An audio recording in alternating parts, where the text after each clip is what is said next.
Benipal show ਵਿੱਚ ਦਵਿੰਦਰ ਸਿੰਘ ਬੈਨੀਪਾਲ ਵੱਲੋਂ ਆਪ ਸਭਨਾਂ ਨੂੰ ਪਿਆਰ ਅਤੇ ਸਤਿਕਾਰ ਸਹਿਤ ਸਤਿ ਸ਼੍ਰੀ ਅਕਾਲ। ਬੈਨੀਪਾਲ ਸ਼ੋਅ ਵਿੱਚ ਤੁਹਾਡਾ ਸਭਨਾਂ ਦਾ ਹਾਰਦਿਕ ਸਵਾਗਤ। ਦੋਸਤੋ, ਅੱਜ ਜਿਹੜੀਆਂ ਖਬਰਾਂ ਤੇ ਜਿਹੜੇ ਵਿਸ਼ੇ ਤੇ ਉੱਤੇ ਗੱਲਬਾਤ ਕਰਨੀ ਹੈ, ਸਭ ਤੋਂ ਪਹਿਲਾਂ ਆਓ ਤੁਹਾਡੇ ਨਾਲ ਉਹ ਵਿਚਾਰਾਂ। ਤੁਹਾਨੂੰ ਪਤਾ ਹੈ ਕਿ ਸਭ ਤੋਂ ਪਹਿਲਾਂ ਭਾਰਤ ਨੇ ਚੀਨ ਦੀ ਬਣੀ ਹੋਈ ਐਪ ਟਿਕਟੌਕ ਤੇ ਪਾਬੰਦੀ ਦਾ ਐਲਾਨ ਕੀਤਾ। ਉਹਦੇ ਤੋਂ ਬਾਅਦ ਦੁਨੀਆ ਦੇ ਬਹੁਤ ਸਾਰੇ ਮੁਲਕਾਂ ਨੇ ਉਸ ਪਾਸੇ ਰੁਖ ਅਖਤਿਆਰ ਕੀਤਾ ਤੇ ਹੁਣ ਲਗਭਗ ਅਮਰੀਕਾ ਵਿੱਚ ਵੀ ਟਿਕਟੌਕ ਇਤਿਹਾਸ ਬਣਨ ਜਾ ਰਹੀ ਹੈ। ਇਹਦੇ ਤੇ ਗੱਲਬਾਤ ਕਰਾਂਗੇ। ਤੁਹਾਨੂੰ ਕੁਝ ਦਿਨ ਪਹਿਲਾਂ ਦੱਸਿਆ ਸੀ ਕਿ ਅਮਰੀਕਾ ਨੇ ਆਪਣੇ ਨਾਗਰਿਕਾਂ ਵਾਸਤੇ ਚੀਨ ਦੀ ਯਾਤਰਾ ਲਈ ਇੱਕ ਐਡਵਾਈਜ਼ਰੀ ਜਾਰੀ ਕੀਤੀ ਹੈ। ਲਗਭਗ ਉਸੇ ਤਰ੍ਹਾਂ ਦੀ ਐਡਵਾਈਜ਼ਰੀ ਹੁਣ ਯੂਕੇ ਨੇ, ਯੂਨਾਈਟਿਡ ਕਿੰਗਡਮ ਨੇ, ਇੰਗਲੈਂਡ ਨੇ ਜਾਂ ਬਰਤਾਨੀਆ ਆਖੀਏ, ਉਹਨਾਂ ਨੇ ਵੀ ਜਾਰੀ ਕਰ ਦਿੱਤੀ ਹੈ। ਇਹਦੇ ਤੇ ਵੀ ਗੱਲਬਾਤ ਕਰਾਂਗੇ। ਸਭ ਤੋਂ ਵੱਡਾ ਤੇ ਅਹਿਮ ਮੁੱਦਾ ਖੇਤੀਬਾੜੀ ਆਰਡੀਨੈਂਸ ਲੋਕ ਸਭਾ ਦੇ ਵਿੱਚ ਪਾਸ ਤੇ ਉਹਦੇ ਤੋਂ ਬਾਅਦ ਹਰਸਿਮਰਤ ਬਾਦਲ ਦਾ ਅਸਤੀਫੇ ਦੇ ਉੱਤੇ ਹੁਣ ਸਿਆਸਤ, ਅਸਤੀਫੇ ਦੇਣ ਦੇ ਕਾਰਨ, ਇਹ ਬਹੁਤ ਸਾਰੀਆਂ ਗੱਲਾਂ ਨੇ ਜਿਹੜੀਆਂ ਅੱਜ ਮੈਂ ਵਿਚਾਰਨੀਆਂ ਨੇ। ਪਰ ਦਿੱਲੀ ਦੇ ਮੁੱਖ ਮੰਤਰੀ ਅਰਵਿੰਦ ਕੇਜਰੀਵਾਲ ਨੇ ਸਾਰੇ ਰਾਜ ਸਭਾ ਦੇ ਮੈਂਬਰਾਂ ਨੂੰ ਇੱਕ ਬੇਨਤੀ ਕੀਤੀ ਹੈ। ਉਹ ਬੇਨਤੀ ਕੀ ਕੀਤੀ ਆ ਉਹ ਮੈਂ ਤੁਹਾਡੇ ਨਾਲ ਸਾਂਝੀ ਕਰਾਂਗਾ। ਤੇ ਤੁਹਾਨੂੰ ਪਤਾ ਹੈ ਕਿ ਜਦੋਂ ਜ਼ਿੰਦਗੀ ਤੇ ਮੌਤ ਦੇ ਵਿਚਕਾਰ ਦਾ ਫਾਸਲਾ ਇਨਸਾਨ ਨੂੰ ਨਜ਼ਰ ਆਉਣ ਲੱਗ ਪਵੇ, ਜਦੋਂ ਪਤਾ ਲੱਗ ਜਾਵੇ ਕਿ ਚੁੱਲ੍ਹੇ ਠੰਡੇ ਹੋਣਗੇ, ਜੇ ਕਿਸਾਨ ਬਚੂ ਫਿਰ ਪਿੰਡ ਬਚੂ, ਫਿਰ ਪਰਿਵਾਰ ਬਚਣਗੇ, ਇਹਦੇ ਉੱਤੇ ਮੈਨੂੰ ਲੱਗਦਾ ਹੈ ਕਿ ਇਸ ਵਕਤ ਲੋਕ ਇਕਮੁੱਠ ਹੋ ਰਹੇ ਨੇ। ਤੇ ਇਹ ਬਹੁਤ ਕੁਝ ਅਹਿਮ ਖਬਰਾਂ ਨੇ ਜਿਹੜੀਆਂ ਲਗਭਗ ਖੇਤੀਬਾੜੀ ਆਰਡੀਨੈਂਸ ਦੇ ਇਰਦ ਗਿਰਦ ਘੁੰਮਣਗੀਆਂ। ਇਹਨਾਂ ਸਾਰੀਆਂ ਤੇ ਵਿਚਾਰ ਚਰਚਾ ਖੁੱਲ੍ਹ ਕੇ ਕਰਾਂਗੇ। ਆਓ ਹੁਣ ਇਹਨਾਂ ਨੂੰ ਵਿਸਥਾਰ ਦਈਏ। ਪਰ ਉਸ ਤੋਂ ਪਹਿਲਾਂ ਜੇਕਰ ਹਾਲੇ ਤੱਕ ਤੁਸੀਂ ਸਾਡੇ ਇਸ ਚੈਨਲ ਨੂੰ ਸਬਸਕ੍ਰਾਈਬ ਨਹੀਂ ਕੀਤਾ ਤਾਂ ਕਿਰਪਾ ਕਰਕੇ ਚੈਨਲ ਜ਼ਰੂਰ ਸਬਸਕ੍ਰਾਈਬ ਕਰ ਲਿਓ, ਇਹ ਤੁਹਾਨੂੰ ਬੇਨਤੀ ਹੈ। ਤੇ ਨਾਲ ਨੋਟੀਫਿਕੇਸ਼ਨ ਵਾਲੀ ਘੰਟੀ ਵੀ ਦੱਬ ਲਿਓ। ਅਤੇ ਇਹਦੇ ਨਾਲ ਹੀ ਜੇਕਰ ਵੀਡੀਓ, ਇਹ ਜਾਣਕਾਰੀ, ਇਹ ਗੱਲਬਾਤ ਚੰਗੀ ਲੱਗੀ ਤਾਂ ਲਾਈਕ ਤੇ ਸ਼ੇਅਰ ਵਾਲਾ ਬਟਨ ਦੱਬਣਾ ਵੀ ਨਾ ਭੁੱਲਿਓ। ਹੁਣ ਸਭ ਤੋਂ ਅਹਿਮ ਖਬਰ ਜਿਹੜੀਆਂ ਮੈਂ ਤੁਹਾਡੇ ਨਾਲ ਸਾਂਝੀਆਂ ਕੀਤੀਆਂ ਨੇ, ਇਹਨਾਂ ਤੋਂ ਵੀ ਇੱਕ ਅਹਿਮ ਖਬਰ ਹੈ। ਉਹ ਖਬਰ ਹੈ ਭਾਰਤ ਤੇ ਚੀਨ ਦੇ ਸੰਬੰਧਾਂ ਦੀ। ਤੁਹਾਨੂੰ ਯਾਦ ਹੋਣਾ ਕਿ ਗਲਵਾਨ ਘਾਟੀ ਦੇ ਵਿੱਚ ਇੱਕ ਝੜਪ ਹੋਈ, ਪੂਰਬੀ ਲਦਾਖ ਦੇ ਵਿੱਚ ਝੜਪ ਹੋਈ, ਜਿਸ ਦੇ ਵਿੱਚ ਭਾਰਤ ਦੇ 20 ਜਵਾਨ ਸ਼ਹੀਦ ਹੋਏ ਸਨ। ਭਾਰਤ ਨੇ ਇਹ ਗੱਲ ਤਸਲੀਮ ਕਰ ਲਈ ਸੀ, ਪਰ ਚੀਨ ਨੇ ਕਦੇ ਇਹ ਗੱਲ ਮੰਨੀ ਨਹੀਂ ਸੀ ਖੁੱਲ੍ਹੇਆਮ ਕਿ ਸਾਡੇ ਫੌਜੀ ਜਵਾਨ ਵੀ ਉੱਥੇ ਸ਼ਹੀਦ ਹੋਏ ਆ ਜਾਂ ਉਹਨਾਂ ਦੀਆਂ ਜਾਨਾਂ ਗਈਆਂ ਨੇ। ਪਰ ਹੁਣ ਗਲੋਬਲ ਟਾਈਮਜ਼ ਦੇ ਜਿਹੜੇ ਚੀਫ ਐਡੀਟਰ ਨੇ, ਹੈਰਾਨੀ ਦੀ ਹੱਦ ਹੈ ਕਿ ਕਈ ਮਹੀਨੇ ਬੀਤ ਜਾਣ ਤੋਂ ਬਾਅਦ ਭਾਰਤ ਦੇ ਰੱਖਿਆ ਮੰਤਰੀ ਰਾਜਨਾਥ ਸਿੰਘ ਦੇ ਇੱਕ ਬਿਆਨ ਦੇ ਉੱਤੇ ਉਹਨਾਂ ਨੇ ਟਵੀਟ ਕੀਤਾ। ਉਹ ਕਹਿੰਦੇ ਚੀਨ ਦੇ ਫੌਜੀ ਜਵਾਨ ਵੀ ਮਰੇ ਸਨ, ਸ਼ਹੀਦ ਹੋਏ ਸਨ, ਉਹਨਾਂ ਦੀਆਂ ਵੀ ਜਾਨਾਂ ਗਈਆਂ ਸੀ। ਪਰ ਉਹਨਾਂ ਨਾਲ ਇੱਕ ਗੱਲ ਹੋਰ ਲਿਖੀ। ਉਹ ਕਹਿੰਦੇ ਉਸ ਝੜਪ ਦੇ ਵਿੱਚ ਭਾਰਤ ਨਾਲੋਂ ਸਾਡੇ ਜਵਾਨਾਂ ਦਾ ਘੱਟ ਨੁਕਸਾਨ ਹੋਇਆ, ਘੱਟ ਮੌਤਾਂ ਹੋਈਆਂ।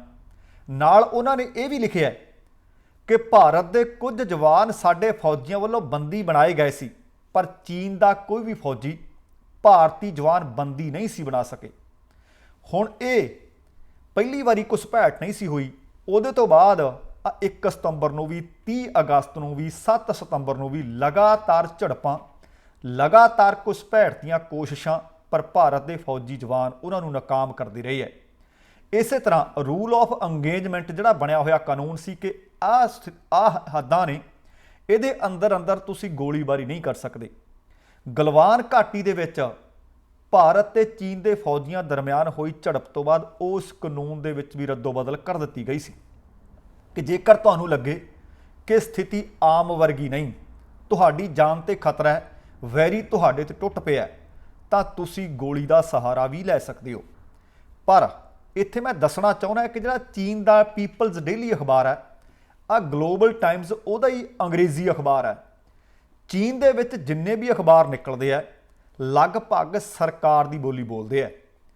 ਹੁਣ ਇਸ ਅਖਬਾਰ ਦੇ ਐਡੀਟਰ ਵੱਲੋਂ ਕਈ ਮਹੀਨਿਆਂ ਬਾਅਦ ਇਹ ਤਸਲੀਮ ਕਰਨਾ, ਇਹ ਗੱਲ ਸਿੱਧ ਕਰਦਾ ਕਿ ਅੱਜ ਤੱਕ ਚੀਨ ਨੇ ਇਹ ਮੰਨਿਆ ਨਹੀਂ ਸੀ। ਪਰ ਚਲੋ, ਦੇਰ ਨਾਲ ਆਏ ਪਰ ਦਰੁਸਤ ਆਏ। ਉਹਨਾਂ ਨੇ ਵੀ ਮੰਨ ਲਿਆ ਕਿ ਗਲਵਾਨ ਘਾਟੀ ਦੇ ਵਿੱਚ ਇਕੱਲੇ ਭਾਰਤੀ ਜਵਾਨ ਨਹੀਂ, ਸਗੋਂ ਚੀਨ ਦੇ ਜਵਾਨਾਂ ਨੂੰ ਵੀ ਸ਼ਹਾਦਤ ਦਾ ਜਾਮ ਪੀਣਾ ਪਿਆ ਸੀ। ਇਹ ਆਪਣੇ ਆਪ ਦੇ ਵਿੱਚ ਗੱਲ ਇੱਕ ਅਹਿਮ ਹੈ। ਤੇ ਹੁਣ ਅਗਲੀ ਖਬਰ ਵੱਲ ਰੁਖ ਕਰਦੇ ਹਾਂ।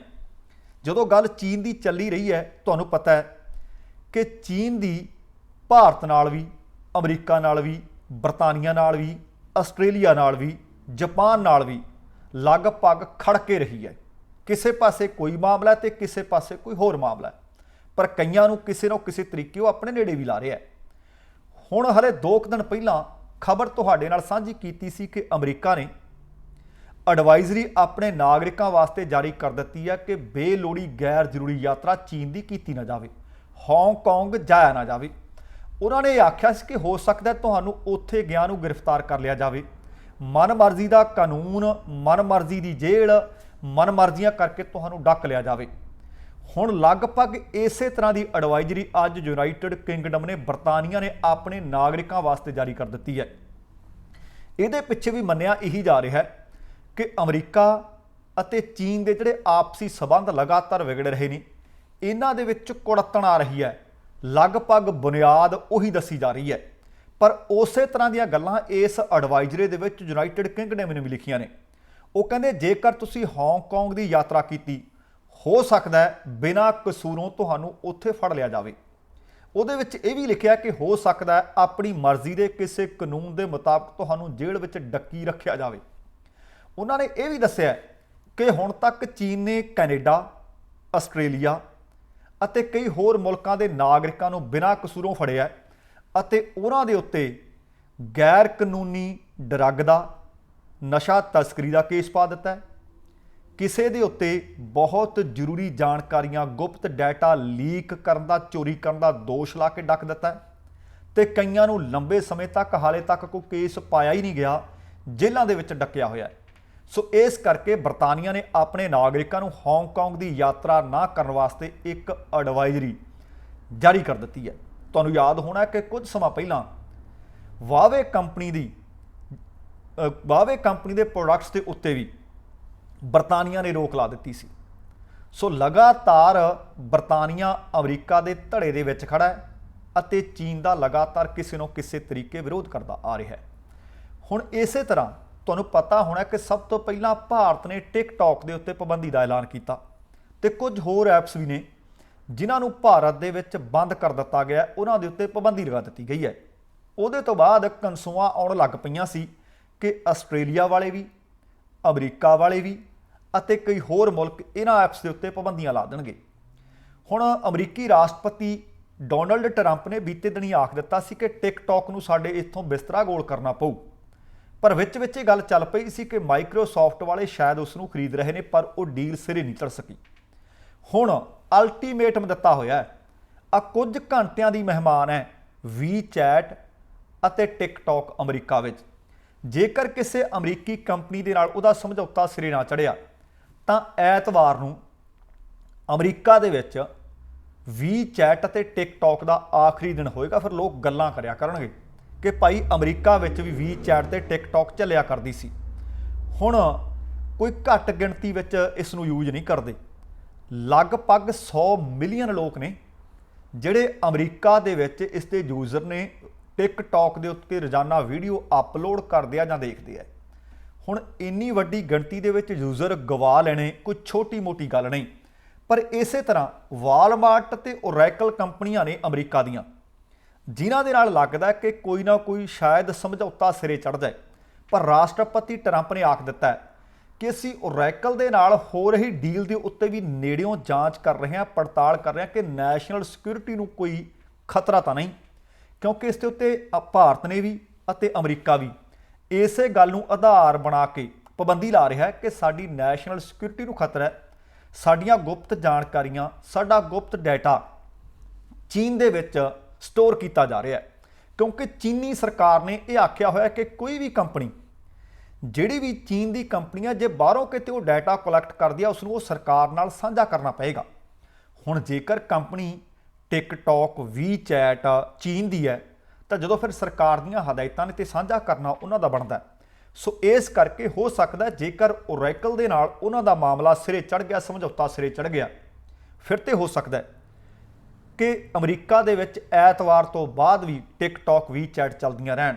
ਅਦਰਵਾਈਜ਼ ਇਹ ਭਾਰਤ ਵਾਂਗ ਅਮਰੀਕਾ ਵਿੱਚ ਵੀ WeChat ਇਤਿਹਾਸ ਬਣਨ ਜਾ ਰਹੀ ਹੈ। ਸੋ ਹੁਣ ਅਗਲੀ ਖਬਰ ਵੱਲ ਤੁਹਾਡਾ ਧਿਆਨ ਦਿਵਾਉਣਾ ਚਾਹੁੰਦਾ।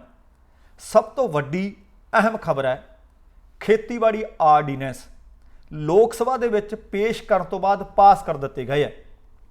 ਪਰ ਹੁਣ ਖੜਾ ਮਾਮਲਾ ਰਾਜ ਸਭਾ ਦੇ ਵਿੱਚ ਕਿ ਰਾਜ ਸਭਾ ਦੇ ਮੈਂਬਰ ਇਹਦੇ ਉੱਤੇ ਮੋਹਰ ਲਾਉਂਦੇ ਆ।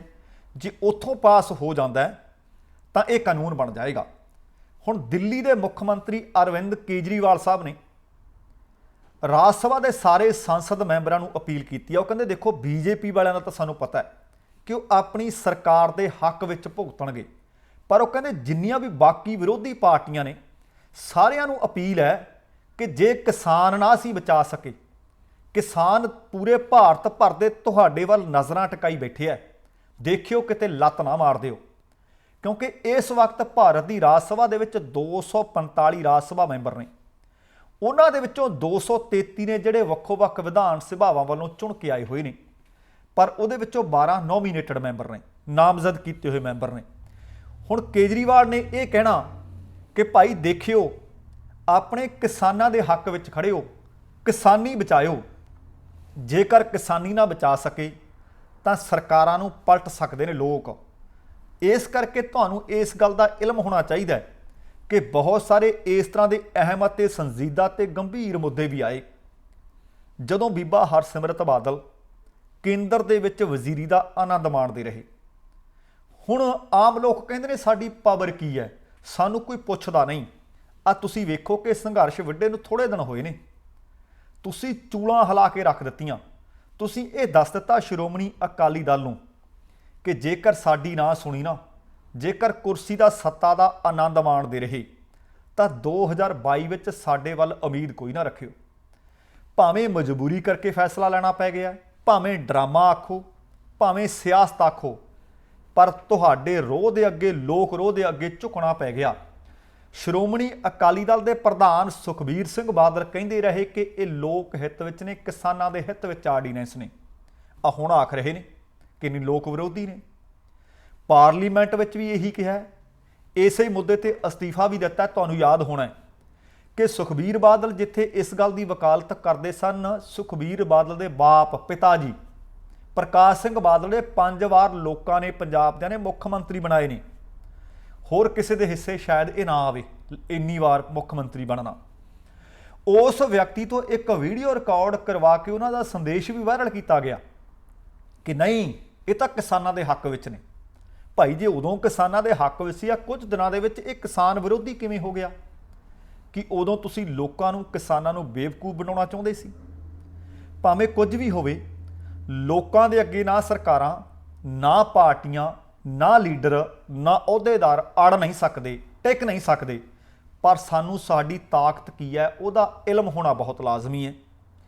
ਹੁਣ ਜੇਕਰ ਆਪਾਂ ਵੇਖਦੇ ਹਾਂ ਕਿ ਹੋ ਸਕਦਾ ਹੈ ਕਿ ਇਹਦੇ ਮਾਇਨੇ ਅਰਥ ਵੱਖੋ ਵੱਖਰੇ ਤਰੀਕੇ ਨਾਲ ਵੱਖੋ ਵੱਖਰੇ ਲੋਕ ਕੱਢਦੇ ਹੋਣ।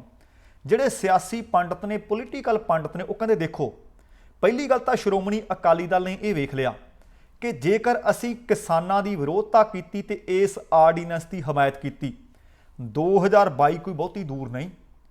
ਪੰਜਾਬ ਵਿਧਾਨ ਸਭਾ ਦੀਆਂ ਚੋਣਾਂ ਸਿਰ ਤੇ ਖੜੀਆਂ ਨੇ। ਪਿਛਲੀ ਵਾਰੀ 2017 ਦੇ ਵਿੱਚ ਸ਼੍ਰੋਮਣੀ ਅਕਾਲੀ ਦਲ ਦਾ ਪੰਜਾਬ ਦੇ ਲੋਕਾਂ ਨੇ ਕੀ ਹਾਲ ਕੀਤਾ ਤੁਹਾਡੇ ਸਾਹਮਣੇ ਹੈ। ਅਗਲੀ ਗੱਲ, ਇਸ ਵਕਤ ਜੇਕਰ ਵੋਟ ਬੈਂਕ ਦੇਖੀਏ, ਸਭ ਤੋਂ ਵੱਡੇ ਵੋਟ ਬੈਂਕ ਜਾਂ ਤਾਂ ਪੰਜਾਬ ਦੇ ਵਿੱਚ ਕਾਂਗਰਸ ਪਾਰਟੀ ਕੋਲ ਨੇ ਜਾਂ ਸ਼੍ਰੋਮਣੀ ਅਕਾਲੀ ਦਲ ਕੋਲ ਨੇ। ਸ਼੍ਰੋਮਣੀ ਅਕਾਲੀ ਦਲ ਦਾ ਸਭ ਤੋਂ ਵੱਡਾ ਵੋਟ ਬੈਂਕ ਕੀ ਹੈ? ਕਿਸਾਨੀ ਹੈ। ਹੁਣ ਜੇ ਸਭ ਤੋਂ ਵੱਡੇ ਵੋਟ ਬੈਂਕ ਨੂੰ ਉਹ ਗਵਾ ਲੈਂਦੇ, ਹੋ ਸਕਦਾ ਬਹੁਤ ਸਾਰਾ ਖੁੱਸ ਵੀ ਗਿਆ ਹੋਵੇ। ਤੇ ਸਿਆਸੀ ਪੰਡਤ ਇਹ ਵੀ ਦੱਸ ਰਹੇ ਨੇ ਕਿ ਉਹਨਾਂ ਨੇ ਆਪਣੇ ਵੋਟ ਬੈਂਕ ਵੱਲ ਵੇਖਿਆ ਕਿ ਸ਼ਾਇਦ ਆ ਇੱਕ ਮੁੱਦਾ ਸਾਡਾ ਬਿਸਤਰਾ ਪੰਜਾਬ ਦੇ ਵਿੱਚੋਂ ਮੁਕੰਮਲ ਤੌਰ ਤੇ ਗੋਲ ਕਰ ਸਕਦਾ ਹੈ। ਤੇ ਅਗਲੀ ਗੱਲ ਸ਼ਾਇਦ ਉਹ ਇਹ ਵੀ ਦੱਸਣਾ ਚਾਹੁੰਦੇ ਆ, ਕਿਉਂਕਿ ਸੁਖਬੀਰ ਬਾਦਲ ਕਹਿੰਦੇ ਆ ਕਿ ਅਸੀਂ ਕਿਸਾਨਾਂ ਦੀ ਪਾਰਟੀਆਂ, ਮੈਂ ਖੁਦ ਇੱਕ ਕਿਸਾਨ ਆ। ਸ਼ਾਇਦ ਉਹਨਾਂ ਨੂੰ ਲੱਗਿਆ ਕਿ ਲੋਕਾਂ ਨੂੰ ਲੱਗਣਾ, ਕਿਸਾਨਾਂ ਨੂੰ ਲੱਗਣਾ ਕਿ ਅਸੀਂ ਕਿਸਾਨਾਂ ਦੀ ਵਕਾਲਤ ਕੀਤੀ ਹੈ। ਭਾਵੇਂ ਫੈਸਲਾ ਦੇਰ ਨਾਲ ਲਿਆ, ਪਰ ਚੰਗਾ ਹੁੰਦਾ ਜੇ ਕਿਤੇ ਪਹਿਲਾਂ ਫੈਸਲਾ ਲਿਆ ਹੁੰਦਾ, ਸ਼ਾਇਦ ਅੱਜ ਦਿਨ ਕੁਝ ਹੋਰ ਹੋਣੇ ਸੀ। ਅਗਲੀ ਗੱਲ, ਹੁਣ ਜੇ ਇਹ ਆਰਡੀਨੈਂਸ ਦੇ ਵਿਰੋਧ ਵਿੱਚ ਖੜੀ ਗਏ ਹੈ ਤਾਂ ਉਹਦੇ ਵਿੱਚੋਂ ਭਾਜਪਾ ਦੇ ਪ੍ਰਧਾਨ ਨੇ ਜਿਹੜੇ, ਉਹਨਾਂ ਨੂੰ ਪੁੱਛਿਆ ਗਿਆ ਕਿ ਭਾਈ ਹੁਣ ਇਹ ਦੱਸਿਓ ਕਿ ਅਕਾਲੀ ਤੇ ਭਾਜਪਾ ਦਾ ਗੱਠਜੋੜ ਕਾਇਮ ਰਹੇਗਾ। ਦੇਖੋ ਹੁਣ ਹਰ ਇੱਕ ਬੰਦਾ ਸਿਆਸੀ ਤਰੀਕੇ ਨਾਲ ਗੱਲ ਕਰਦਾ। ਉਹ ਕਹਿੰਦੇ ਇਹ ਤਾਂ ਸੁਖਬੀਰ ਬਾਦਲ ਨਹੀਂ ਦੱਸ ਦਿੱਤਾ ਕਿ ਸਾਡਾ ਗੱਠਜੋੜ ਜਿਉਂਦਾ ਤਿਉਂ ਹੈ, ਪਰ ਅਸੀਂ ਇਸ ਦੇ ਵਿਰੋਧ ਦੇ ਵਿੱਚ ਆਪਣਾ ਅਸਤੀਫਾ ਦਿੱਤਾ। ਪਰ ਦੂਸਰੇ ਪਾਸੇ ਮਨਪ੍ਰੀਤ ਇਆਲੀ ਵੀ ਆਖੀ ਜਾ ਰਿਹਾ ਹੈ, ਅਕਾਲੀ ਦਲ ਦੇ ਕੁਝ ਹੋਰ ਮੈਂਬਰ ਵੀ ਆਖੀ ਜਾ ਰਹੇ ਨੇ, ਪੰਜਾਬ ਭਾਜਪਾ ਦੇ ਕੁਝ ਅਹੁਦੇਦਾਰ ਵੀ ਆਖੀ ਜਾ ਰਹੇ ਨੇ ਕਿ ਹੁਣ ਇਹ ਚੱਲਣਾ ਨਹੀਂ, ਇਹ ਤੋੜ ਵਿਛੋੜਾ ਕਰਨਾ ਪਏਗਾ। ਪਰ ਪੰਜਾਬ ਭਾਜਪਾ ਦੇ ਪ੍ਰਧਾਨ ਨੇ ਆਖਿਆ ਕਿ ਜੋ ਸਾਨੂੰ ਕੇਂਦਰ ਕਹੇਗਾ ਅਸੀਂ ਉਹੀ ਆਖਾਂਗੇ। ਪਰ ਅੱਜ ਤੱਕ ਇਹ ਤੋਂ ਪਹਿਲਾਂ ਸੁਰਾਂ ਬਗਾਵਤੀ ਰਹੀਆਂ ਨੇ। ਆਖਿਆ ਇਹ ਜਾਂਦਾ ਰਿਹਾ ਕਿ ਬਥੇਰਾ ਅਕਾਲੀ ਦਲ ਨਾਲ ਆਪਾਂ ਰਲ ਕੇ ਵੇਖ ਲਿਆ, ਪੰਜਾਬ ਦੇ ਵਿੱਚ ਸਾਨੂੰ ਸਾਡਾ ਬਣਦਾ ਹਿੱਸਾ ਤੇ ਸਤਿਕਾਰ ਮਿਲਦਾ ਨਹੀਂ। ਇਹ ਪੁਰਾਣੀ ਅਕਾਲੀ ਭਾਜਪਾ ਦੀ ਸਰਕਾਰ ਵੇਲੇ ਕੈਬਨਿਟ ਮਿਨਿਸਟਰ ਵੀ ਕਹਿੰਦੇ ਰਹੇ ਆ ਹੁਣ ਪਿਛਲੇ ਦਿਨਾਂ ਦੇ ਵਿੱਚ ਵੀ ਇਹ ਗੱਲਾਂ ਹੁੰਦੀਆਂ ਰਹੀਆਂ ਨੇ। ਪਰ ਅੱਜ ਪੰਜਾਬ ਭਾਜਪਾ ਪ੍ਰਧਾਨ ਦਾ ਇਹ ਕਹਿਣਾ ਕਿ ਨਹੀਂ ਗੱਠਜੋੜ ਕਾਇਮ ਰਹੇਗਾ, ਸ਼ਾਇਦ ਇਹ ਵੀ ਇੱਕ ਸਿਆਸਤ ਹੈ। ਆਉਣ ਵਾਲੇ ਦਿਨਾਂ ਦੇ ਵਿੱਚ ਲੱਗਦਾ ਹੈ ਕਿ ਅਕਾਲੀਆਂ ਤੇ ਭਾਜਪਾ ਦਾ ਗੱਠਜੋੜ ਵੀ ਟੁੱਟੇਗਾ, ਕਿਉਂਕਿ ਕੇਂਦਰ ਦੇ ਵਿੱਚ ਸਭ ਤੋਂ ਪੁਰਾਣੇ ਜੇਕਰ ਭਾਈਵਾਲ ਕੋਈ ਆਖੇ ਜਾ ਸਕਦੇ ਆ, ਦੱਸੇ ਜਾ ਸਕਦੇ ਆ, ਤੇ ਉਹ ਸ਼੍ਰੋਮਣੀ ਅਕਾਲੀ ਦਲ ਤੇ ਬੀਜੇਪੀ ਵਾਲੇ ਸੀ। ਹੁਣ ਬੀਜੇਪੀ ਤੇ ਸ਼੍ਰੋਮਣੀ ਅਕਾਲੀ ਦਲ ਦੀ ਨਾਰਾਜ਼ਗੀ ਇਸ ਕਿਸਾਨੀ ਮੁੱਦੇ ਨੂੰ ਲੈ ਕੇ ਜੱਗ ਜ਼ਾਹਰ ਹੋ ਗਈ ਹੈ। ਹੁਣ ਇਹਦੇ ਨਾਲ 18 ਸਤੰਬਰ ਤੋਂ ਕਹਿੰਦੇ ਸੀ ਕਿ ਅਸੀਂ ਮੀਟਿੰਗ ਕਰਨੀ ਹੈ ਮੋਗਾ ਦੇ ਵਿੱਚ, ਉਸ ਦੇ ਵਿੱਚ ਵਿਚਾਰਿਆ ਜਾਏਗਾ ਕਿ ਕਿੱਥੇ ਕਿੱਥੇ ਕਿਵੇਂ ਕਿਵੇਂ ਪੰਜਾਬ ਦੇ ਵਿੱਚ ਰੋਡ ਜਾਮ ਕਰਨੇ ਨੇ, ਚੱਕਾ ਜਾਮ ਕਰਨਾ, ਰੇਲਾਂ ਰੋਕਣੀਆਂ ਨੇ। ਪਰ ਇਸੇ ਤਰ੍ਹਾਂ ਹਰਿਆਣੇ ਵਾਲੇ ਪਾਸਿਓਂ ਖਬਰ ਆ ਗਈ, ਤੁਹਾਨੂੰ ਦੱਸਿਆ ਕਿ ਪਿੱਪਲੀ ਦੇ ਵਿੱਚ ਲਾਠੀ ਚਾਰਜ ਹੋਇਆ, ਕਿਸਾਨ ਡਾਂਗਾਂ ਨਾਲ ਘੁੱਟ ਸੁੱਟੇ। ਪਰ ਹਰਿਆਣੇ ਦੇ ਜਿਹੜੇ ਗ੍ਰਹਿ ਮੰਤਰੀ ਨੇ, ਹੈਰਾਨੀ ਦੀ ਹੱਦ ਹੈ, ਉਹਨਾਂ ਨੂੰ ਇੱਕ ਟੀਵੀ ਚੈਨਲ ਨੇ ਪੁੱਛ ਲਿਆ ਕਿ ਸਾਨੂੰ ਇਹ ਦੱਸਿਓ ਕਿ ਕਿਸਾਨ ਕਿਉਂ ਕੁੱਟ ਦਿੱਤੇ, ਕਿ ਜਮਹੂਰੀਅਤ ਦੇ ਵਿੱਚ ਰੋਸ ਰੈਲੀਆਂ ਧਰਨੇ ਲਾਏ ਨਹੀਂ ਜਾ ਸਕਦੇ। ਉਹ ਕਹਿੰਦੇ ਕਿਤੇ ਹੋਇਆ ਹੀ ਨਹੀਂ ਕਿ ਕਿਸਾਨਾਂ ਦੇ ਉੱਤੇ ਡਾਂਗਾਂ ਲਾਠੀਆਂ ਮਾਰੀਆਂ ਹੋਣ। ਆ ਵੀਡੀਓ, ਆਡੀਓ, ਫੋਟੋਆਂ, ਤਸਵੀਰਾਂ ਉਸ ਗੱਲ ਦੀ ਗਵਾਹੀ ਭਰਦੀਆਂ ਨੇ। ਹੁਣ ਜਾਂ ਤੇ ਗ੍ਰਹਿ ਮੰਤਰੀ ਨੇ ਜਿਹੜੇ ਹਰਿਆਣੇ ਦੇ, ਉਹਨਾਂ ਨੇ ਉਹ ਵੀਡੀਓ ਨਹੀਂ ਦੇਖੇ, ਜਾਂ ਸਭ ਕੁਝ ਦੇਖ ਕੇ ਉਹ ਝੂਠ ਬੋਲਣਾ ਚਾਹੁੰਦੇ ਆ। ਹੁਣ ਤੁਹਾਨੂੰ ਯਾਦ ਹੋਣਾ ਕਿ 15 ਸਤੰਬਰ ਤੋਂ ਪੱਕੇ ਮੋਰਚੇ ਲਾਏ ਹੈ ਕਿਸਾਨਾਂ ਨੇ। ਇਹਨਾਂ ਆਰਡੀਨੈਂਸਾਂ ਦੇ ਖਿਲਾਫ ਪਟਿਆਲੇ ਵਿੱਚ ਵੀ ਲੱਗਿਆ ਹੈ, ਬਠਿੰਡੇ ਵਿੱਚ ਵੀ ਲੱਗਿਆ ਹੈ, ਬਰਨਾਲੇ ਵਿੱਚ ਵੀ ਲੱਗਿਆ ਹੋਇਆ ਹੈ, ਅਤੇ ਬਾਦਲਾਂ ਦੇ ਗ੍ਰਹਿ ਦੇ ਬਾਹਰ ਵੀ ਲੱਗਿਆ ਹੋਇਆ। ਹੁਣ ਬਾਦਲਾਂ ਦੇ ਘਰ ਦੇ ਬਾਹਰ ਜਿਹੜਾ ਧਰਨਾ ਲੱਗਿਆ ਹੋਇਆ ਬਾਦਲ ਪਿੰਡ ਦੇ ਵਿੱਚ, ਉੱਥੇ ਕਿਸਾਨ ਸੀ ਇੱਕ ਪ੍ਰੀਤਮ ਸਿੰਘ, 55 ਵਰਿਆਂ ਦੀ ਉਹਨਾਂ ਦੀ ਉਮਰ ਸੀ, ਪਿੰਡ ਅੱਕਾਂ ਵਾਲੀ ਤੇ ਜ਼ਿਲ੍ਹਾ ਮਾਨਸਾ। ਸਲਫਾਸ ਖਾ ਲਈ ਉਹਨਾਂ ਨੇ, ਦੱਸ ਦਿੱਤਾ ਆਪਣੇ ਆਲੇ ਦੁਆਲੇ ਦੇ ਨੇ ਕਿ ਮੈਂ ਸਲਫਾਸ ਦੀਆਂ ਗੋਲੀਆਂ ਇਸ ਆਰਡੀਨੈਂਸ ਦੇ ਵਿਰੋਧ ਦੇ ਵਿੱਚ ਖਾ ਲਈਆਂ ਨੇ। ਉਹਨਾਂ ਨੂੰ ਬਠਿੰਡੇ ਰੈਫਰ ਕੀਤਾ ਗਿਆ, ਪਰ ਉਹ ਆਪਣੀ ਜਾਨ ਦੀ ਬਾਜ਼ੀ ਗਵਾ ਚੁੱਕੇ ਹੈ, ਉਹਨਾਂ ਦੀ ਮੌਤ ਹੋ ਚੁੱਕੀ ਹੈ। ਹੁਣ ਤੁਸੀਂ ਵੇਖੋ ਕਿ ਸੰਘਰਸ਼ ਦੇ ਸੂਰਜ ਦੀ ਤਪਸ਼ ਲੋ ਕਿੰਨੀ ਤੇਜ਼ ਹੋ ਚੁੱਕੀ ਹੈ, ਕਿਸਾਨਾਂ ਨੂੰ ਹਲੂਣਾ ਕਿੱਡਾ ਵੱਡਾ ਮਿਲ ਚੁੱਕਿਆ ਹੈ। ਸੰਘਰਸ਼ ਦੇ ਅਖਾੜੇ ਦੇ ਵਿੱਚ ਕਿਸਾਨ ਇਸ ਤਰ੍ਹਾਂ ਕਿਵੇਂ ਕੁੱਦ ਚੁੱਕੇ ਹੈ। ਇਹਨਾਂ ਕਿਸਾਨਾਂ ਦਾ ਰੋਹ, ਇਹਨਾਂ ਦੀ ਧੜ ਦੇਖਣ ਵਾਲੀ ਹੈ। ਉਹਦਾ ਕਾਰਨ ਹੈ ਬਠਿੰਡੇ ਦੇ ਵਿੱਚ ਪ੍ਰੀਤਮ ਸਿੰਘ ਆਪਣੀ ਜਾਨ ਦੀ ਬਾਜ਼ੀ ਲਾ ਚੁੱਕੇ ਹੈ ਬਾਦਲ ਪਿੰਡ ਦੇ ਵਿੱਚ, ਕਿਉਂਕਿ ਉਹਨਾਂ ਨੇ ਵੇਖਿਆ ਕਿ ਨਹੀਂ, ਇੱਕ ਪਾਸੇ ਜਾਨ ਹੈ, ਇੱਕ ਪਾਸੇ ਜਹਾਨ ਹੈ, ਤੇ ਵਿਚਕਾਰ ਅਸੀਂ ਖੜੇ ਹਾਂ, ਤੇ ਸਾਡੇ ਵਾਸਤੇ ਰਸਤਾ ਕਿਹੜਾ ਅਖਤਿਆਰ ਕਰਨਾ ਪਏਗਾ। ਕਿਉਂਕਿ ਆਉਣ ਵਾਲੇ ਦਿਨਾਂ ਦੇ ਵਿੱਚ ਵੀ ਜੇਕਰ ਇਹ ਕਾਨੂੰਨ ਬਣ ਗਿਆ, ਰਾਜ ਸਭਾ ਦੇ ਵਿੱਚ ਪੇਸ਼ ਕੀਤਾ ਹੋਇਆ ਕਾਨੂੰਨ ਪਾਸ ਹੋ ਗਿਆ, ਤੇ ਦੇਖਿਓ ਕਿਸਾਨਾਂ ਦਾ ਲੱਕ ਕਿਵੇਂ ਟੁੱਟਦਾ ਹੈ। ਤੁਸੀਂ ਦੇਖੋ ਕਿ ਪਟਿਆਲੇ ਦੇ ਵਿੱਚ ਮੋਰਚਾ ਲੱਗਿਆ ਹੋਇਆ, ਜਦੋਂ ਲੋਕ ਰੋਹ ਜਾਗਦਾ ਤੇ ਲੋਕ ਕਿਵੇਂ ਇਕਮੁੱਠ ਹੁੰਦੇ ਨੇ। 75 ਵਰਿਆਂ ਦਾ ਇੱਕ ਕਿਸਾਨ ਪਹੁੰਚਿਆ ਪਿੰਡ ਉਹਦਾ ਹਰੀਪੁਰ, ਉਹ ਉੱਥੇ ਕਿਸਾਨਾਂ ਨੂੰ ਕਹਿੰਦਾ ਆਹ ਚੱਕੋ 1000 ਰੁਪਈਆ, ਮੈਂ ਤੁਹਾਨੂੰ ਦੇਣ ਵਾਸਤੇ ਆਇਆ। ਹੁਣ ਉੱਥੇ ਜਿਹੜੇ ਕਿਸਾਨ ਆਗੂ ਸੀ ਮਨਜੀਤ ਨਿਆਲ, ਉਹ ਕਹਿੰਦੇ ਬਾਪੂ ਜੀ ਅਸੀਂ ਪੈਸੇ ਇਕੱਠੇ ਕਰਨ ਵਾਸਤੇ ਨਹੀਂ ਆਏ, ਉਹ ਕਹਿੰਦੇ ਪਰ ਮੈਂ ਆਪਣਾ ਯੋਗਦਾਨ ਪਾਉਣਾ ਚਾਹੁੰਦਾ। ਉਹ ਕਹਿੰਦੇ ਮੈਂ ਇਹ ਪੈਨਸ਼ਨ ਦੇ ਵਿੱਚੋਂ ਜਿੰਨੇ ਕੁ ਜੋਗਾ ਹੁੰਦਾ ਸੀ ਇਕੱਠੇ ਕਰ ਕਰਕੇ ਤਿਲ ਫੁੱਲ ਇਕੱਠਾ ਕੀਤਾ, ਸਾਂਭੀ ਸੰਭਾਲੀ ਰਕਮ ਤੁਹਾਡੇ ਹਵਾਲੇ ਕਰਨਾ ਚਾਹੁੰਦਾ, ਤਾਂ ਕਿ ਕਿਤੇ ਇਹ ਸੰਘਰਸ਼ ਮੱਠਾ ਨਾ ਪੈ ਜਾਏ। ਜਦੋਂ ਉਹ ਬਜ਼ੁਰਗ ਪੈਸੇ ਦੇਣ ਤੋਂ ਹਟਿਆ ਹੀ ਨਾ, ਤਾਂ ਇਸ ਕਿਸਾਨ ਆਗੂ ਨੇ ਆਖਿਆ ਕਿ ਬਾਪੂ ਨੋਟ ਇੱਕੋ ਤੇਰਾ ਲੱਖ ਵਰਗਾ, ਬਾਕੀ ਮੋੜ ਕੇ ਜੇਬ ਵਿੱਚ ਪਾ ਲਾ। ਉਹ ਕਹਿੰਦੇ ਤੁਹਾਡਾ 1 ਰੁਪਈਆ ਰੱਖ ਲੈਂਦੇ ਆ, ਬਾਕੀ ਦੇ ਤੁਸੀਂ ਵਾਪਸ ਲੈ ਜਾਓ। ਇਹ ਹੈ ਰੋਹ, ਇਹ ਹੈ ਤੜ, ਇਹ ਹੈ ਸੰਘਰਸ਼।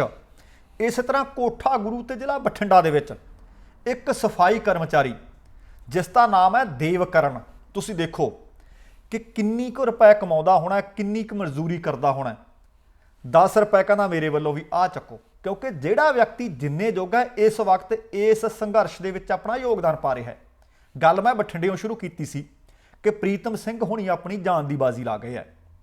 ਹੁਣ ਉੱਥੇ ਇੱਕ ਵਿਅਕਤੀ ਜਿਹੜਾ ਅੰਗਹੀਣ ਹੈ, ਉਹ ਵਿਅਕਤੀ ਟਰਾਈਸਾਈਕਲ ਚਲਾ ਕੇ ਆਇਆ, ਟਰਾਈਸਾਈਕਲ ਤੇ ਝੰਡੀਆਂ ਲੱਗੀਆਂ ਹੋਈਆਂ, ਐਨ ਪੰਡਾਲ ਦੇ ਪਿੱਛੇ ਖੜਾ ਆਵਾਜ਼ਾਂ ਮਾਰੇ, ਲੋਕਾਂ ਦਾ ਧਿਆਨ ਉਧਰ ਨੂੰ ਗਿਆ।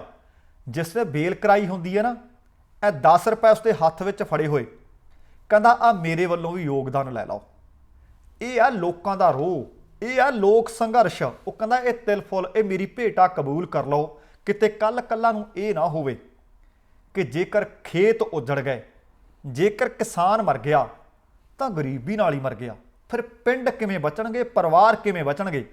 ਅਸੀਂ ਚਾਹੁੰਦੇ ਹਾਂ ਕਿ ਪਹਿਲਾਂ ਖੇਤਾਂ ਦੇ ਵਿੱਚ ਫਸਲਾਂ ਲਹਿਰਾਉਣ। ਉਹ ਫਸਲਾਂ ਤਾਂ ਲਹਿਰਾਉਣਗੀਆਂ ਜੇਕਰ ਕਿਸਾਨ ਬਚੂਗਾ, ਜੇ ਕਿਸਾਨ ਬਚਿਆ ਤਾਂ ਮਜ਼ਦੂਰ ਬਚੂਗਾ, ਤਾਂ ਹਰ ਇੱਕ ਆਲੇ ਦੁਆਲੇ ਦੇ ਜੁੜਿਆ ਹੋਇਆ ਵਿਅਕਤੀ ਬਚੂਗਾ, ਪਿੰਡ ਤਾਂ ਆਬਾਦ ਰਹਿਣਗੇ। ਇਹ ਪਿੰਡਾਂ ਤੱਕ, ਇਹ ਮਜ਼ਦੂਰਾਂ ਤੱਕ ਹੀ ਨਹੀਂ। ਦੋਧੀਆਂ ਨੇ ਆਖ ਦਿੱਤਾ ਕਿ ਪਿੰਡਾਂ ਵਿੱਚੋਂ ਦੁੱਧ ਚੁੱਕਾਂਗੇ ਮੁੱਲ, ਜਿੱਥੇ ਜਿੱਥੇ ਸੰਘਰਸ਼ ਲੱਗਿਆ ਹੋਇਆ ਉੱਥੇ ਦੇਵਾਂਗੇ ਮੁਫਤ। ਜਦੋਂ ਗੱਲ ਵਕੀਲਾਂ ਕੋਲ ਜਾ ਪਹੁੰਚੀ, ਬਹੁਤ ਸਾਰੇ ਵਕੀਲਾਂ ਨੇ ਆਖ ਦਿੱਤਾ ਕਿ ਤੁਹਾਡਾ ਕਿਸੇ ਵੀ ਤਰ੍ਹਾਂ ਦਾ ਕੇਸ ਹੋਇਆ ਮੁਫਤ ਵਿੱਚ ਲੜਾਂਗੇ। ਇਸੇ ਤਰ੍ਹਾਂ ਟਰਾਂਸਪੋਰਟਰ ਅੱਗੇ ਆ ਗਏ ਆ। ਟਰਾਂਸਪੋਰਟਰ ਕਹਿੰਦੇ ਤੁਸੀਂ ਜਿੱਥੇ ਜਾਣਾ ਹੈ ਚੱਲਾਂਗੇ, ਚੱਲੂਗੀ ਨਾਲ ਤੇਰੇ, ਤੇ ਟਿਕਟਾਂ 2 ਲੈ ਲਈ ਵਾਲੀ ਗੱਲ ਹੋ ਗਈ। ਉਹ ਕਹਿੰਦੇ ਜਿੱਥੇ ਵੀ ਜਾਣ ਵਾਸਤੇ ਤੁਹਾਨੂੰ ਟਰਾਂਸਪੋਰਟੇਸ਼ਨ ਦੀ ਜ਼ਰੂਰਤ ਪਈ, ਤੁਹਾਡੇ ਨਾਲ ਚੱਲਾਂਗੇ। ਇਹ ਹੈ ਇਸ ਸੰਘਰਸ਼ ਦੀ ਤੜ, ਇਹ ਹੈ ਇਸ ਸੰਘਰਸ਼ ਦੇ ਅਖਾੜੇ ਦੇ ਵਿੱਚੋਂ ਉੱਠ ਰਹੇ ਲਲਕਾਰੇ। ਸੋ ਮੈਨੂੰ ਇਹ ਲੱਗਦਾ ਹੈ ਕਿ ਜੇਕਰ ਇਹ ਸੰਘਰਸ਼ ਇਸੇ ਤਰ੍ਹਾਂ ਰਿਹਾ, ਸਰਕਾਰ ਇਸ ਨੂੰ ਤਾਰ ਪੀਡੋ ਕਰਨ ਦੇ ਵਿੱਚ ਕਾਮਯਾਬ ਨਾ ਹੋਈ, ਤੇ ਲੋਕਾਂ ਦੇ ਅੱਗੇ ਅੜਦਾ ਕੁਛ ਨਹੀਂ। ਲੋਕ ਹਨੇਰੀ ਨਹੀਂ ਤੂਫਾਨ ਲਿਆ ਦਿੰਦੇ ਆ। ਆ 2022 ਆਉਣ ਵਾਲਾ ਹੈ। ਜਿਹੜੇ ਜਿਹੜੇ ਤੁਹਾਡੇ ਵਿਰੋਧ ਵਿੱਚ ਡਟੇ, ਦੱਸ ਦਿਓ ਕਿ ਤੁਸੀਂ ਉਸ ਵੇਲੇ ਸਾਡੀ ਨਹੀਂ ਸੀ ਸੁਣੀ ਤੇ ਇਸ ਵੇਲੇ ਅਸੀਂ ਤੁਹਾਡੀ ਨਹੀਂ ਸੁਣਨੀ। ਤੇ ਫਿਰ ਲੋਕ ਸਭਾ ਕਿਹੜਾ ਬਹੁਤ ਦੂਰ ਹੈ, ਕੋਈ ਚੱਕਰ ਨਹੀਂ। 2019 ਵਿੱਚ ਹੋਈਆਂ ਸੀ, ਆ ਥੋੜ੍ਹੇ ਹੀ ਸਾਲ ਰਹਿੰਦੇ, 3 ਸਾਲ ਉਹਦੇ ਰਹਿੰਦੇ ਆ, ਭੁੱਲ ਨਾ ਜਾਇਓ। ਬਸ ਜਿਹੜੀਆਂ ਕੌਮਾਂ ਇਹ ਯਾਦ ਰੱਖਦੀਆਂ ਨੇ ਕਿ ਸਾਡੇ ਨਾਲ ਧੱਕਾ ਕਿਹਨੇ ਕੀਤਾ, ਕਿਹੜੀ ਸਰਕਾਰ ਸਾਡੇ ਹੱਕ ਵਿੱਚ ਭੁਗਤੀ ਸੀ, ਕਿਹੜਾ ਸਾਡੇ ਵਿਰੋਧ ਵਿੱਚ ਖੜਿਆ ਸੀ, ਉਹ ਕੌਮਾਂ ਮਾਰ ਨਹੀਂ ਖਾਂਦੀਆਂ। ਹੁਣ ਗੱਲ ਨਵਜੋਤ ਸਿੱਧੂ ਦੀ ਵੀ ਕਰ ਲੈਂਦੇ ਹਾਂ। ਨਵਜੋਤ ਸਿੰਘ ਸਿੱਧੂ ਲੋਕ ਆਖਦੇ ਆ ਕਿ ਇੱਕ ਇਮਾਨਦਾਰ ਲੀਡਰ ਹੈ, ਇੱਕ ਚੰਗਾ ਖਿਡਾਰੀ ਹੈ। ਪਹਿਲਾਂ ਭਾਜਪਾ ਦੇ ਵਿੱਚ ਸੀ, ਭਾਜਪਾ ਦੇ ਗੁਣ ਗਾਉਂਦਾ ਸੀ, ਫਿਰ ਕਾਂਗਰਸ ਦੇ ਵਿੱਚ ਆਇਆ, ਕਹਿੰਦਾ ਹੁੰਦਾ ਸੀ ਕਿ ਮਨਮੋਹਨ ਸਿੰਘ ਸਾਈਲੈਂਟ ਮੋਡ ਤੇ ਰਹਿੰਦੇ ਹੈ, ਇੱਕ ਉਹ ਬੀਬੀ ਦਾ ਪਤਾ ਹੀ ਨਹੀਂ ਕਿਹੜੇ ਮੁਲਕ ਤੋਂ ਆਈ ਹੈ, ਹੁਣ ਉਹਨਾਂ ਦੇ ਸੋਹਲੇ ਗਾ ਰਿਹਾ ਹੈ। ਇਹ ਸਾਰੀਆਂ ਗੱਲਾਂ ਰਿਕਾਰਡ ਤੇ ਪਈਆਂ ਨੇ, ਪਰ ਕੋਈ ਗੱਲ ਨਹੀਂ। ਜੋ ਕਾਂਗਰਸ ਵਿੱਚ ਨੇ, ਤੁਹਾਨੂੰ ਪਤਾ ਹੈ ਕਿ 36 ਦਾ ਅੰਕੜਾ ਉਹਨਾਂ ਦਾ ਕੈਪਟਨ ਅਮਰਿੰਦਰ ਸਿੰਘ ਦੇ ਨਾਲ, ਇਸੇ ਕਰਕੇ ਚੱਲ ਨਹੀਂ ਸਕੇ, ਕੈਬਨਿਟ ਦੇ ਵਿੱਚੋਂ ਬਾਹਰ ਬੈਠੇ ਹੈ। ਕੈਬਨਿਟ ਦੇ ਵਿੱਚੋਂ ਬਾਹਰ ਆ ਜਾਣਾ ਗੱਲ ਵੱਖਰੀ ਹੈ, ਪਰ ਜਨਤਾ ਦੀ ਆਵਾਜ਼ ਤੇ ਲਗਾਤਾਰ ਚੁੱਕਦੇ ਰਹਿਣਾ ਚਾਹੀਦਾ। ਇੱਕ ਉਹਨਾਂ ਨੇ YouTube ਚੈਨਲ ਬਣਾਇਆ ਸੀ, ਕੁਦਰਤਨ ਜਦੋਂ ਚੈਨਲ ਬਣਾਇਆ ਉਧਰੋਂ ਕਰੋਨਾ ਆ ਗਿਆ, ਗੱਲ ਬਹੁਤੀ ਬਣ ਨਾ ਸਕੀ। ਪਰ ਹੁਣ ਲਗਭਗ 14 ਮਹੀਨਿਆਂ ਤੋਂ ਬਾਅਦ, ਸਾਲ ਤੋਂ ਵੱਧ ਵਕਫਾ ਪੈ ਗਿਆ, ਆਪਣੇ ਟਵਿੱਟਰ ਦੇ ਉੱਤੇ ਐਕਟਿਵ ਹੋਏ ਨਜ਼ਰ ਆਇਆ, ਪਰ ਕਿਸਾਨਾਂ ਦੇ ਹੱਕ ਵਿੱਚ ਆਇਆ। ਮੈਂ ਪਹਿਲਾਂ ਵੀ ਕਿਹਾ ਸੀ, ਭਾਵੇਂ ਦੇਰ ਨਾਲ ਕੋਈ ਆਵੇ ਪਰ ਦੁਰਸਤ ਹੈ। ਜਿਹੜਾ ਬੰਦਾ ਵੀ ਕਿਸੇ ਦੀ ਗੱਲ ਕਰਦਾ ਉਹ ਗੱਲ ਚੰਗੀ ਹੈ। ਹੁਣ ਉਹਨਾਂ ਨੇ 14 ਮਹੀਨਿਆਂ ਤੋਂ ਬਾਅਦ ਸ਼ਾਇਰਾਨਾ ਅੰਦਾਜ਼ ਦੇ ਵਿੱਚ 2 ਟਵੀਟ ਕੀਤੇ ਹੈ। ਇੱਕ ਟਵੀਟ ਦੇ ਵਿੱਚ ਉਹਨਾਂ ਨੇ ਲਿਖਿਆ, ਕਦਾ ਸਰਕਾरें तमाम उम्र यही भूल करती रहीं, सरकारें तमाम उम्र यही भूल करती रहीं, धूल उनके चेहरे पर थी, आईना साफ करती रहीं। सो उन्होंने एक ट्वीट तो यह कर दिता, तो दूसरा ट्वीट नवजोत सिंह सिद्धू होरां ने किसानां दे हक विच हा दा नारा मारदे एक होर कीता है। वो कहंदे किसानी पंजाब दी रूह, शरीर दे जख्म भर जाते हैं पर आत्मा ते वार, साडे अस्तित्व ते हमला बर्दाश्त नहीं किया जा सकता, जंग दी तूती बोलती है। उन्होंने लिखा, इनकलाब जिंदाबाद, पंजाब पंजाबीयत अते हर पंजाबी किसान दे नाल। एक फिर उन्होंने तस्वीर भी साझी की है, उस तस्वीर के उत्ते लिखा है, किसान साडा माण, किसान साडी पहचान, किसान किसानी साडी पग। हुण चंगा होवे भावें नवजोत सिद्धू है, भावें होर विरोधी तरह के लीडर ने, ये वक्त है ਜਦੋਂ ਤੁਸੀਂ ਇਹ ਦੱਸ ਦਿਓ ਕਿ ਅਸੀਂ ਤੁਹਾਡੇ ਚੁਣੇ ਹੋਏ ਲੀਡਰ ਹਾਂ, ਅਸੀਂ ਤੁਹਾਡੀ ਆਵਾਜ਼ ਹਾਂ, ਅਸੀਂ ਕਿਸਾਨਾਂ ਦੇ ਨਾਲ ਹਾਂ। ਜੇ ਕਿਸਾਨ ਨਾ ਰਹੋ, ਸੱਚ ਜਾਣਿਓ ਰਹਿਣਾ ਕਿਸੇ ਨੇ ਵੀ ਨਹੀਂ। ਦੋਸਤੋ ਇਹ ਅੱਜ ਦੀਆਂ ਕੁਝ ਖਬਰਾਂ ਤੇ ਕੁਝ ਇੱਕ ਵਿਸ਼ੇ ਦੇ ਉੱਤੇ ਵਿਚਾਰ ਸਨ। ਤੁਹਾਨੂੰ ਅੱਜ ਦੀ ਇਹ ਗੱਲਬਾਤ ਕਿਵੇਂ ਲੱਗੀ ਜ਼ਰੂਰ ਆਪਣੀ ਕੀਮਤੀ ਰਾਏ ਕਮੈਂਟਸ ਦੇ ਰੂਪ ਵਿੱਚ ਸਾਂਝੀ ਕਰਿਓ। ਤੁਹਾਡਾ ਧੰਨਵਾਦੀ ਹੋਵਾਂਗਾ। ਚੈਨਲ ਜੇਕਰ ਹਾਲੇ ਤੱਕ ਸਬਸਕ੍ਰਾਈਬ ਨਹੀਂ ਕੀਤਾ ਸਬਸਕ੍ਰਾਈਬ ਕਰਕੇ ਘੰਟੀ ਜ਼ਰੂਰ ਨੱਪ ਲਿਓ। ਵੀਡੀਓ ਲਾਈਕ ਤੇ ਸ਼ੇਅਰ ਕਰਨ ਦੀ ਜ਼ਰੂਰ ਕਿਰਪਾਲਤਾ ਕਰਿਓ। ਹੁਣ ਚੱਲਦੇ ਹਾਂ, ਪਰ ਜਾਣ ਤੋਂ ਪਹਿਲਾਂ ਕਹਾਂਗਾ ਜ਼ਿੰਦਗੀ ਜ਼ਿੰਦਾਦਲੀ ਦਾ ਨਾਮ ਹੈ। ਦਵਿੰਦਰ ਸਿੰਘ ਬੈਨੀਪਾਲ ਨੂੰ ਆਗਿਆ ਦਿਓ। ਸਤਿ ਸ਼੍ਰੀ ਅਕਾਲ।